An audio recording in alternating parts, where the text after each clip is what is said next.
Hey, greetings and welcome to the Mount Rushmore podcast, where you, the audience, are gonna hook us up and help us out. That's right. Here's how it works. My good buddies Richard. Hello. And Michael. Howdy. They debate the top four of any given topic. I'm the judge, but you, that's right, you driving down the street. Yeah, you, Gary, in the Honda. You are the jury. We post our topics on Facebook and want to hear your votes and responses. We love to hear from you. This episode, we are debating the Mount Rushmore of the year 2000, which is 19 years ago. It was a long time ago. Yeah. I do like the idea. Okay, so this is my topic, and at some point I wanted to throw out just like a general date. Yeah. And be like the year 1987. Yeah. Or the year like Oh, yeah. 1966. Oh, yeah. Something random that we had to do a little bit of history research on or try to dig into. But two things happened. One, we had an episode recently that made me rethink of this, which is when I talked about like New Year's Eve glasses Oh, yeah. for the year 2000. And then two, everybody remembers a lot of things about this strange year. It's this strange Yeah. end of the century year. Mm-hmm. It's not the new millennium. We're technically in the last millennium. So Yeah. all you clowns that are like, the year 2000 is... It's, No. it's the last year of the 20th century. Yeah. Which feels strange. It's a strange endings. It's a strange... Mm-hmm. A lot of that year was just kind of strange in general. Yeah. But I thought, and Richard asked me about this at some point, like, what does that mean to you? And I thought, whatever the year 2000 means to you is important. Yeah. Whether it is conceptual or specific or whatever, this feels like it could be a very broad topic in terms of just everything. Yeah. So I'm interested to think about what Richard has when he thinks about the year 2000, and also kind of what our listeners thought about Okay, so I was the 20, year 2K. So I was 24 at the time. It means you were 21, Michael. He's forever 21. Forever 21. No, it's probably it's 21. That's was literally 21. what I just said. Yes, I had Right? I had to do the math. I had to sit I there. like how he assumed that I was wrong until he No, did the math wrong. with his fingers. Well, because you always there's always The Nimbop. often on this podcast, like Richard and Jeff like have this posture of like they're so much old. Like Jeff totally is so much. I'm older. fucking Jeff old. I'm is very- old. so very much much older. OG. Come to I'm me. chiseling this in But a like, tablet. sometimes there's like Michael, you wouldn't remember this because you're so young. It's like, yeah, you're like a couple years older. Yeah, than me. but you Don't, also like, have flex so hard. but as you mentioned in the last episode, you have very little nostalgia or interest in nostalgia for things like around the late 70s to the early 80s. Yeah, because that stuff is garbage. Thank you. Okay. So this is going to be interesting because I think we're going to get a perspective here Yeah. that you were in college, right? Just out of college. Or just- yeah, out of college. Just out of college. I had been out for a few years at that point, and Jeff was a little bit further along into his adult life Yeah. at this I point. had my second presidency, so that's 35 I take that plus back. 8. I was Right. graduating in the year 2000. Yeah, Okay. I was 38 freaking years old. So. No, 32. Yeah. Yeah, so Okay. we're each kind of coming out from different ages, so this should be fun. Yeah. Manfredi, what's your first choice? All right, so my first choice, and this is the obvious one, but it's Y2K. Like So a many Y2K people. scare. Yeah. Yeah, not Y2J like Chris Jericho. No, this is I think this was the obvious first pick for both of us. Yeah. Yeah. Okay. Oh, did you pick it too? Yes. Okay. I will say many listeners did, and I'm grateful for you listeners for commenting on it. And go for it.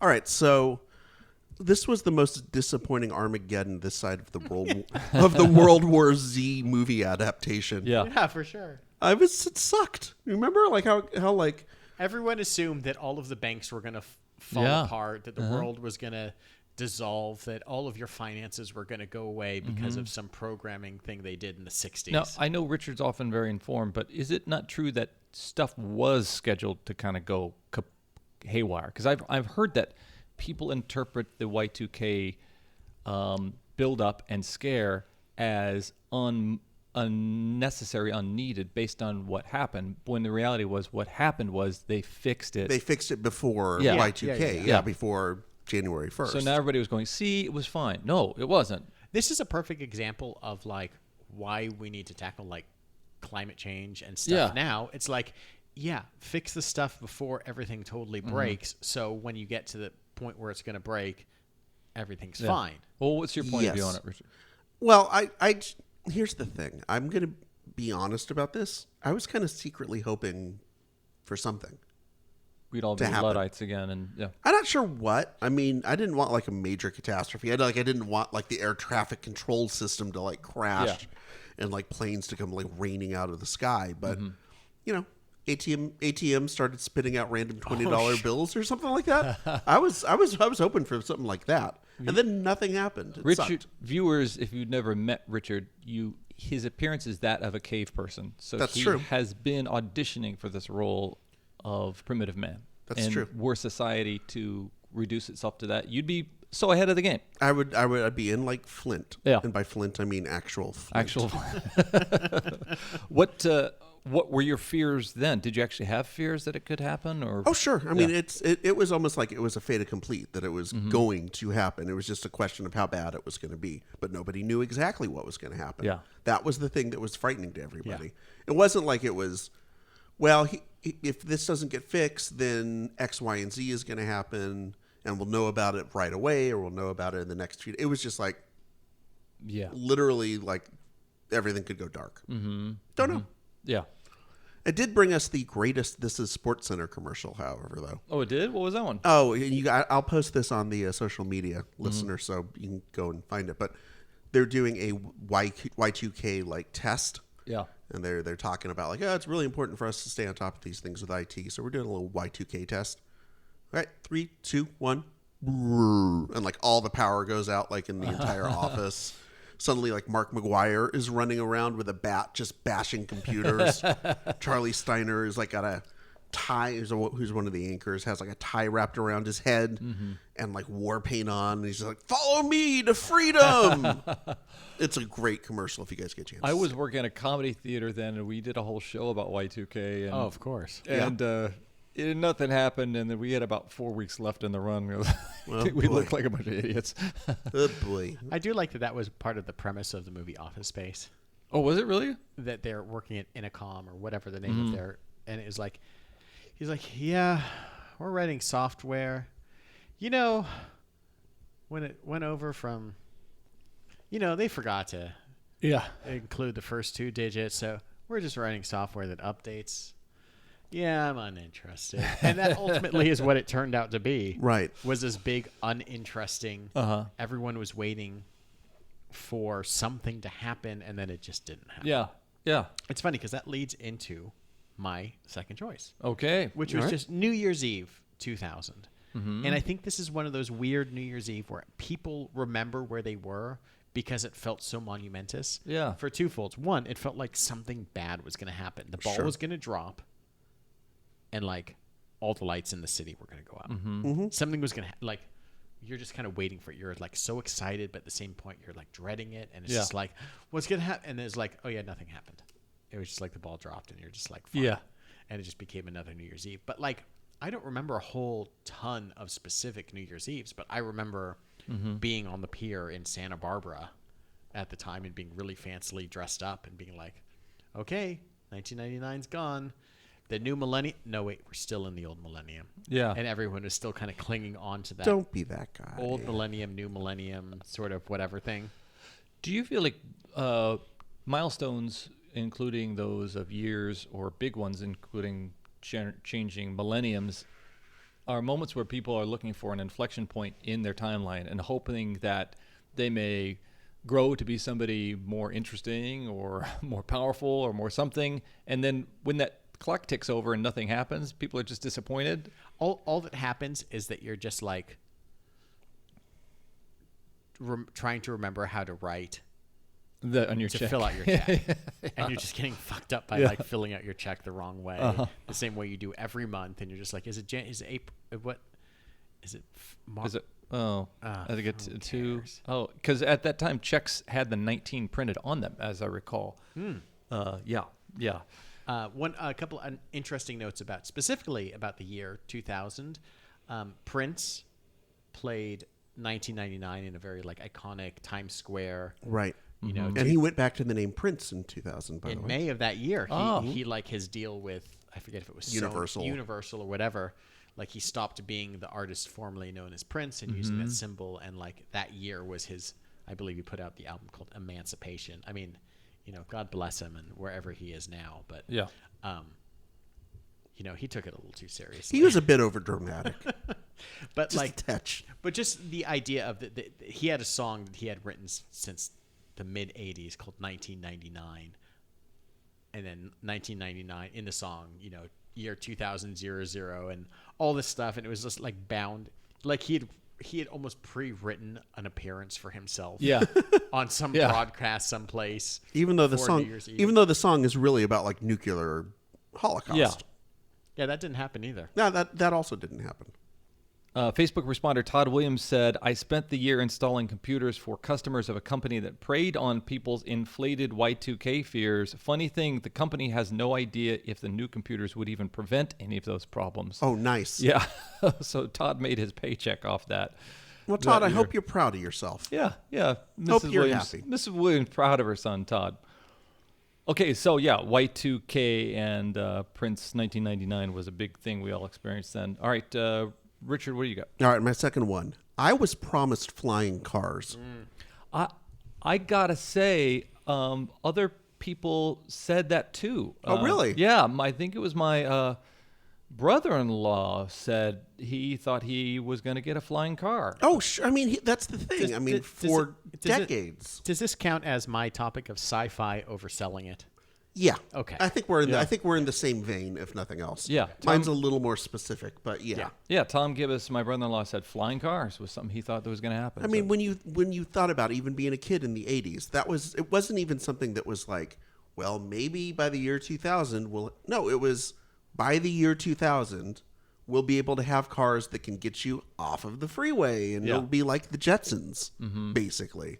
This science fiction benchmark of this iconic year, and I think that's the thing about the year 2000. It feels very iconic. It feels like this is a point we're trying to all get towards. If we can get to the year 2000, either we've survived Armageddon, Yeah. and or we have flying cars, and then you see whatever it is, their version of flying car. It's like a helicopter that kind of transforms, and you're like, 1.5 people can sit in there, and you're just like, no, thank you. yeah. I mean, it's 2019, and we still don't have flying cars. All we have are the ones that sort of drive themselves, even though sometimes they drive themselves into oncoming traffic. Yeah, the closest we have really is those drones, Yeah. and it's just like, so remote controlled airplanes. We got. Yeah, You know, it seems like the future is reinvented every decade and every century. And, you know, Disney had a whole theme park devoted to that called Epcot, where the future is constantly going out of date. When I was a kid, it seemed like it was a jetpack. Like, I didn't want a flying car. It was just this thing I'd harness to myself. Yeah. Although Right.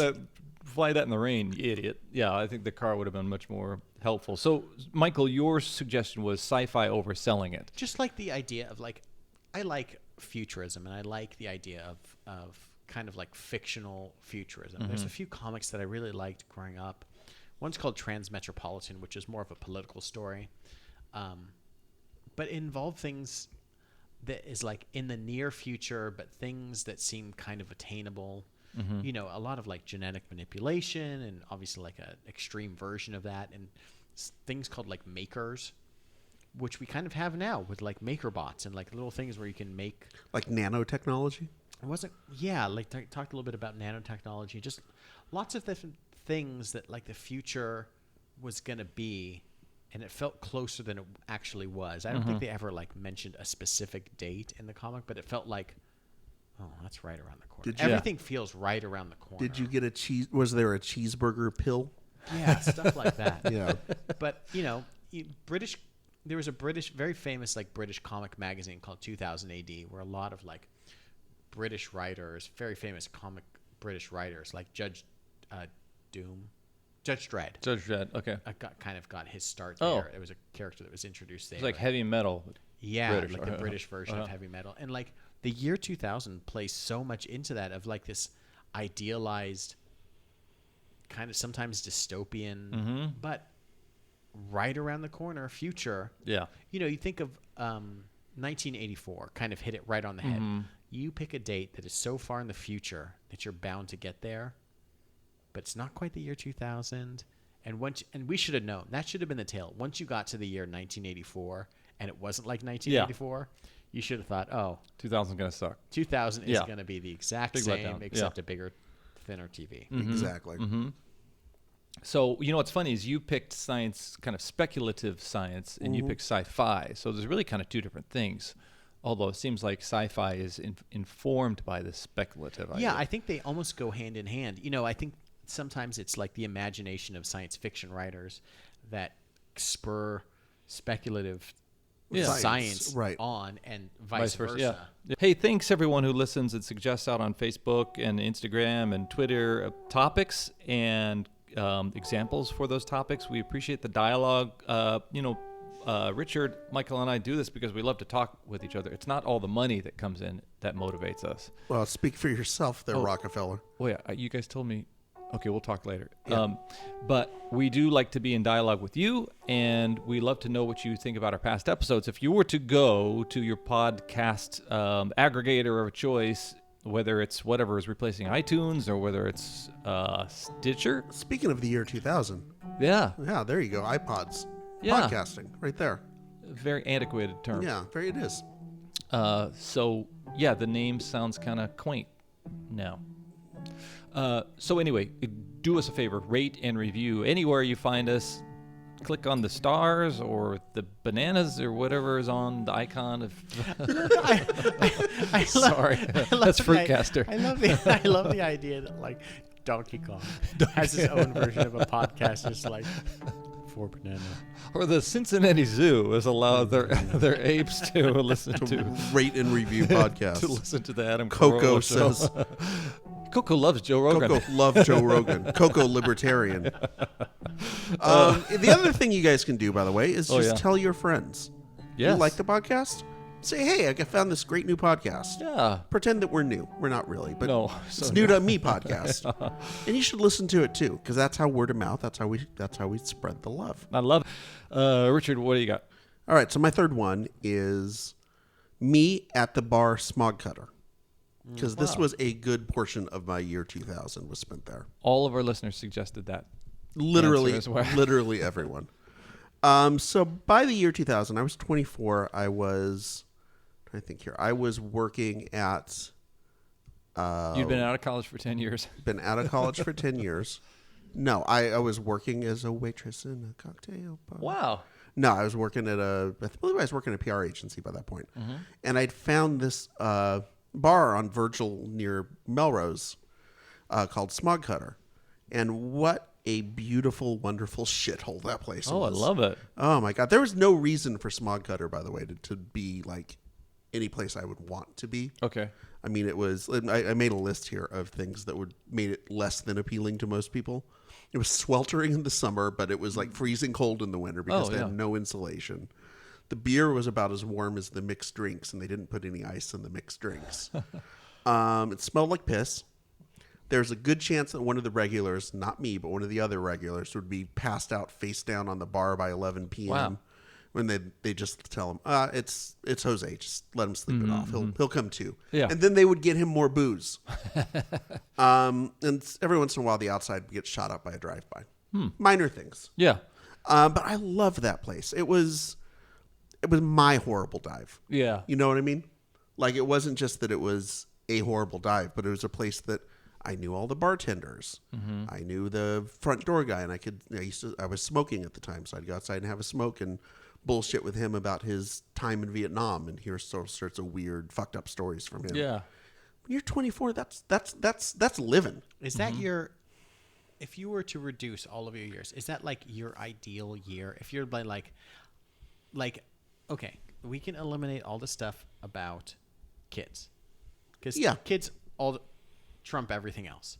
But if you're to say like, I want to go back in time and relive 1 year of my life, I want to relive the year 2000, and you would do that for the year 2000 at the Smog Cutter? I would say it's close. I would say probably 2001 or 2002.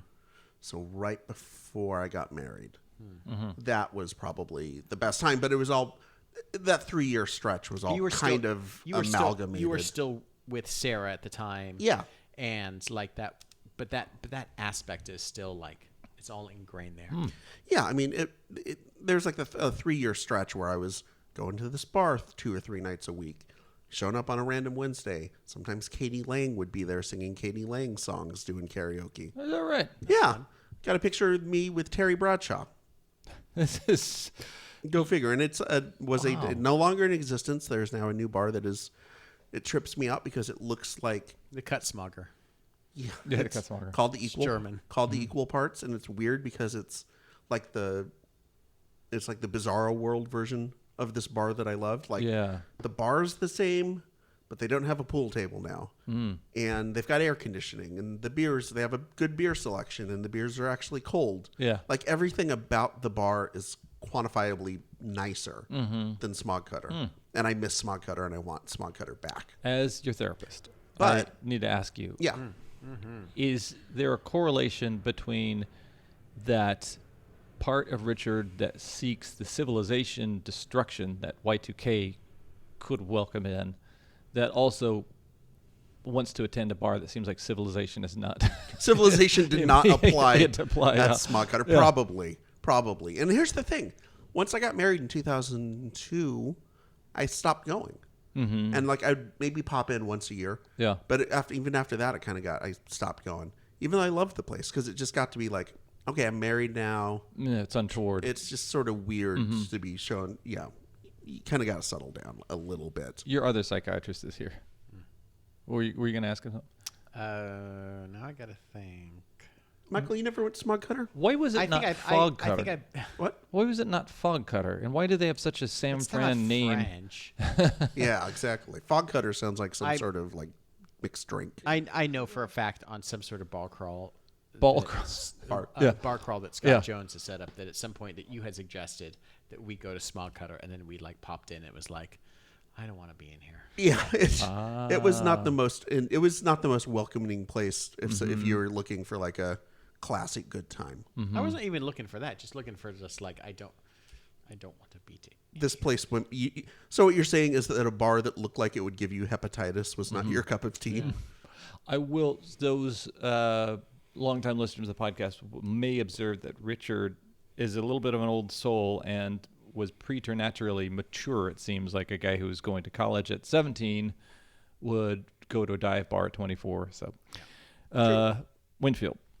Well, my last choice is Bush versus Gore, and just setting up a decade of like political strife. Yeah. And it feels like that particular, I think that the Republican Party and Fox News has been setting up some like confrontation for a long time, like preceding that. Yeah. But I think that that particular political outcome, I think, felt very much like a destruction of a certain political feeling within the country. Like it was like you had to very specifically pick sides in what became a legal case. Yeah. And you chose sides, and I think that there are just factions within the country that have never really come back from it. I mean, even with how popular like Barack Obama was, like I think you just feel this weird fracturing of our country, the United States of America, that happened within like a legal decision that felt very arbitrary, that felt based on people trying to just get it over with. Let's just rule on whatever this is so we can go on as a country, versus really not having a great deal of legal standing. Like, from November to December, like there's just a huge month of just like people analyzing hanging Chad and the entire aspect of like the Florida recount and the stopping of it. It felt very much like, oh, this is how politics are. It's very grossly. Yeah.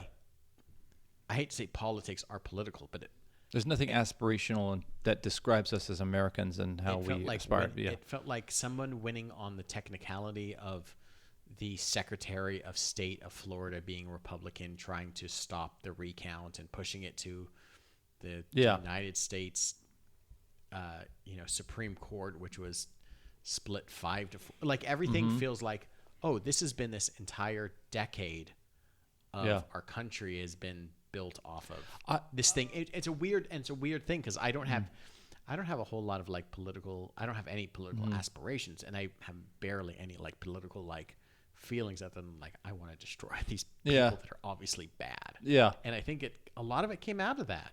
I feel like I was surprised only one listener, Ronit Vertonnet, discussed politics. Al Gore talking about lockboxes was what she suggested. That is so strange.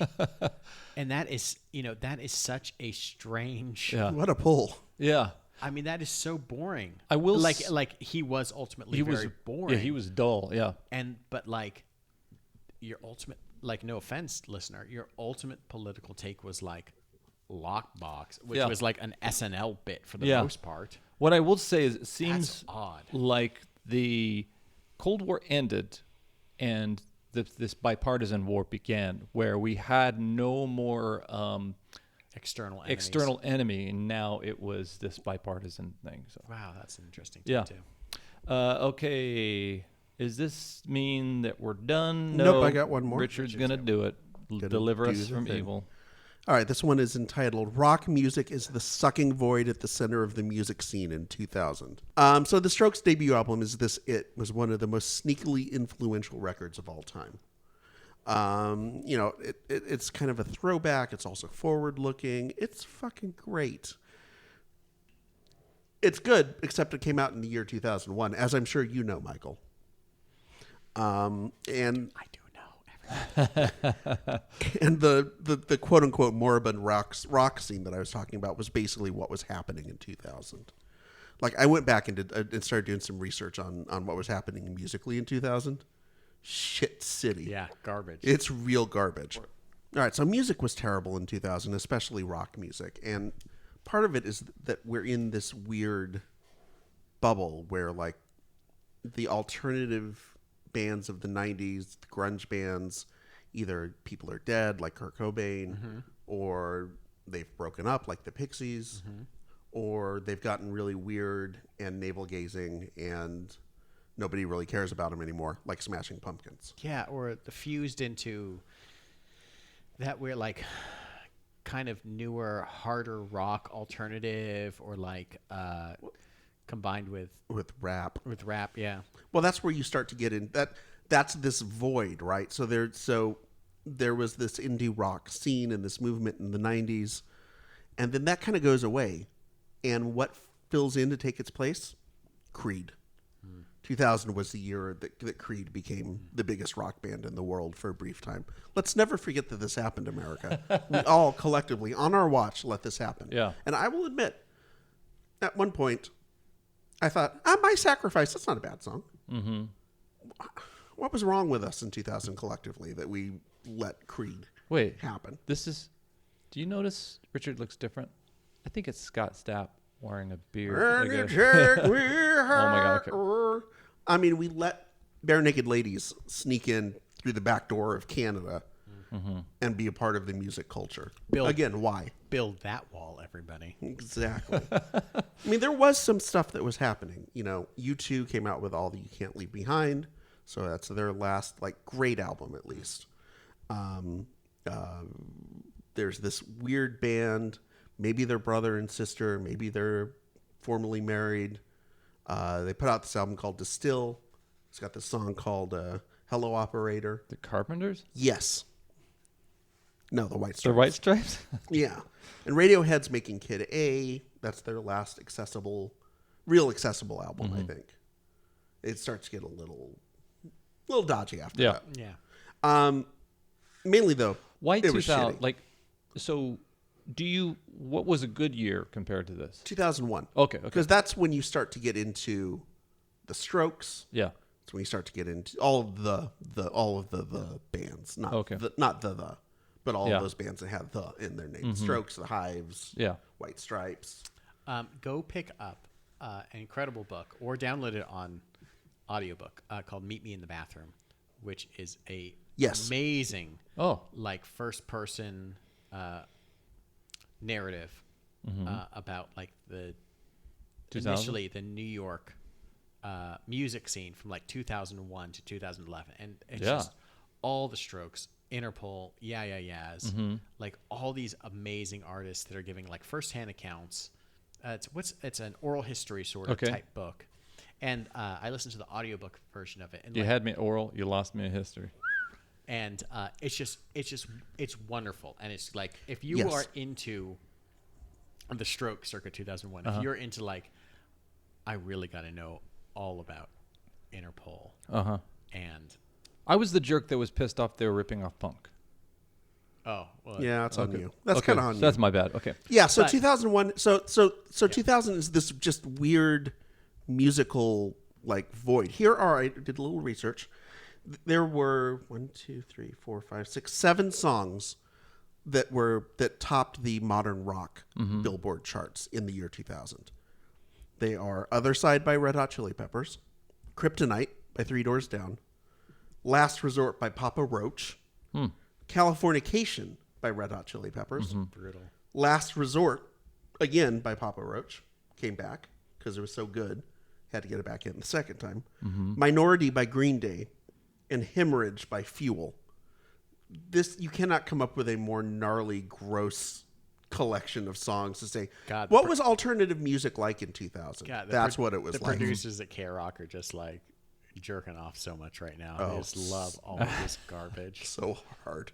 So, as I said, shit. Meanwhile, here's the thing. Like hip hop and rap had like the Marshall Mathers LP, and I think Stankonia by Outkast came out then. Remember the Dan the Automator album with How's Your Danger Girl? Mouse? So Yeah, How's Your How's Your Girl came out in 2000. There's a lot of great stuff happening in 2000. Unfortunately, it's not rock music, and so doing all the research for this, it just kind of made me realize, we talked about this on the show before, that I'm kind of a crotchety old man when it comes to music, and I don't listen to anything new. But here's the thing: I can admit there's a lot of good music being made right now, and I've tried to make a concerted effort to try to listen to more new music, and there's a lot of good stuff out. It could always be worse, no matter what. It could always be the year 2000. Yeah. Okay. It could always be worse. I think that's the new marketing slogan for our podcast. I think it could be. You could do worse. Yeah, it's hard to do better. It's hard to do better than this. With fans like this who suggest great suggestions for a topic. What are some of the best ones? Give Well, me a few highlights. E. Tyler Harp and Mona Grossman both said Y2K. A lot of people said Y2Ks. Paul J. Bio, PJ, was promised more death races, he said. That's a good one. I think has his... Or President Frankenstein. Yeah. PJ Bio also has a podcast that's a great podcast called Poovy Reviews. He reviews poopy movies. I think that's the name of his podcast, but it is a good one. Arlisa Rocks, Corey Wish, and a few others suggested Conan and Andy in the year 2000. Lisa said, I came here just to write that. In the year 2000. I love the personal things that were shared. Richard shared his, or Michael shared his year 2000 on Santa Monica Pier, and he was wearing a tux. Santa Barbara. And it was still the same old schmuck he was in 1999. Hey now. Melissa Arredondo said, I wanted LA to have a New Year's Eve party like the one in Strange Days. You remember the movie Strange Days? I wrote down some notes for Strange Days just in case we were going to talk about that. What a weird movie that Totally assumed we were weird. going to plug in Jacking our in. memories into like a flash drive. A PlayStation NES Yeah. cartridge. She said, instead I got stoned in The Sizzler. And Pam Hazlett. That sounds like Stone to the Sizzler. It does sound like a song you would have heard in 2000. Yeah. It's like a King Missile song. Pamela Palma Hazlett, the better half of Chapin, was promised a good New Year's Eve party. Maybe she didn't have one. Should have gone to Santa Barbara. Chapin said, former podcast guest, I attempted ringing in the New Year 24 times, glass of champagne every hour. I almost made it. Got to 22. God bless you, Chapin. Bless you, Chapin. He's got a kid now. Yeah. 22 deep Chapin and Yeah. champagne. And you guys name check this originally, but the Y2J was something people, the Y2 Jericho, right? Yes. Yeah, Chris Jericho's WWE debut. So, yeah. So cool. So you guys, again, profoundly astounded by your cool topics and how esoteric you got. Richard, I love how personal you got with some of these. So you made it about you. And, Of course I did. Of course you did. It's always about this guy.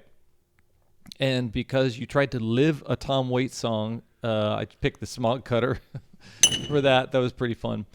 You guys both get a point for Y2K fears. And you know what? I, in general, like the sci-fi of overselling it and that where the fuck is my flying car. So you guys each get a point for that. So I think that... Okay, one more.